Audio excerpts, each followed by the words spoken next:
سلام رفقا، حتما میدونید یکی از معروف‌ترین سرویس‌های اپل آیکلوده که به ما امکان ذخیره سازی فایل‌ها در فضای ابری رو میده. امروز میخوام راجع به یه نسخه حرفه‌ای‌تر از آیکلود صحبت کنم که توی اپل وان وجود داره، سرویس آیکلود پلاس.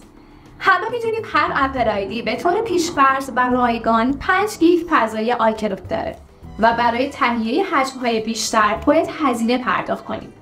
حالا توی اشتراک اپل وان سرویسی به نام آیکلود پلاس ارائه شده که یه سر و گردن از آیکلود بالاتره و قابلیت‌های بیشتر و جذاب‌تری بهتون میده.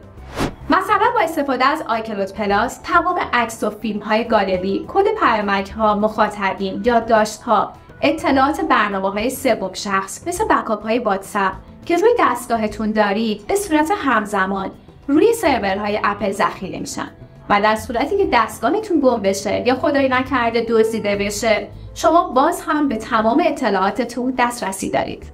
همچنین 2 ترابایت فضای ذخیره سازی، قابلیت مخفی کردن ایمیل، آدرس ایمیل های موقتی و قابلیت پرایوسی ریلی یا فضای خصوصی که باهاش میتونی به صورت ناشناس و غیر قابل ردیابی وبگردی کنی. تو سایت ها بچرخی و تو گوگل سرچ کنی و توی هیچ سایتی ردی از خودت نذاری. با قابلیت مخفی سازی ایمیل یا هاید مای ایمیل، آیکلود پلاس برات آدرس ایمیل های موقتی میسازه تا بدون محدودیت توی وبسایت هایی که روزانه استفاده میکنی حساب کاربری بسازی ولی دیگه ایمیل های تبلیغاتی و هرزنامه دریافت نکنی.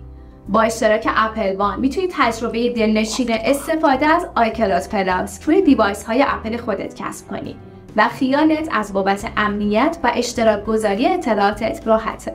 برای تجربه کردن دنیای شیرین اپل فقط کافیه وارد سایت اپل 98 بشی و اشتراک اپل وان مورد نظر خودت رو تهیه کنی.